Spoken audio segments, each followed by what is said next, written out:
நீங்கள் வந்து ஆசிரியர்கள் பல வேலைகள் நடக்கும்போது உங்கள் குடும்பத்தை எப்படி நடக்கணும்னு நான் சொல்லிக் கொடுத்தேன். நான் வித்யாத் பிரின்சிபல் ஆஃப் த ஸ்கூல் என்ன கேட்டு நீங்கள் ஆலோசனை கேட்ட குடும்பத்தை நடத்துவது இல்லை. உங்களுக்கு தெரியும் மனைவி எப்படி நடத்துவது, கணவனை எப்படி நடத்துவது, குழந்தைகளை எப்படி நடத்துவது என்பது உங்களுக்கு தெரியும். குழந்தைகளை என்ன படிக்க வைப்பது, எப்படி படிக்க வைப்பது, என்ன சாப்பாடு கொடுப்பது.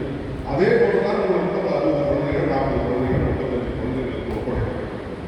நீ என்ன கேட்டு கொடுக்கணும் உங்களுக்கு அடல்ஸ் எல்லாம் படித்த கத்த படித்த ஆசிரியர்கள் அதே வகுப்பாளர்கள். அது ஏன் பிரின்சிபல் பார்த்தா தான் ஃபாதர் ஹெட் மாஸ்டர் பார்த்தா தான் நான் பாடம் நடத்துகிறேன் இருக்காங்க, நான் வேறு யாராவது எண்ணத்தை விட்டுவிடுவீர்கள். குறிப்பாக இந்த செல்போனை பயன்படுத்துவதை நீங்கள் பெரிய கம்பெனி சும்மா வரப்போகிறதெல்லாம் செல்போன் அதிகமாக பயன்படுத்துகிறாங்க. அதெல்லாம் சுய பரிசோதனையின் போது அதை எல்லாத்தையும் நீங்கள் வந்து நம்ம இடத்தை விட்டு மாறி வர வேண்டும். ஃபாதர் வந்து அவங்க ஸ்கூலில் நர்சரி ஸ்கூலில் ஒரு நாள் முழுக்க அந்த மாணவன் அந்த வீட்டில் குழந்தை செல்போனை பயன்படுத்தவில்லை. அதனால் அந்த பெற்றோர் ஒரு சர்டிஃபிகேட் கொடுத்தாங்க, நாள் முழுக்க என்னுடைய குழந்தைகள் வந்து செல்போன் பயன்படுத்தவில்லை. மாணவனை பாராட்டி அவங்களுக்கு பரிசு கொடுத்து உற்சாகப்படுத்துகிறாங்க.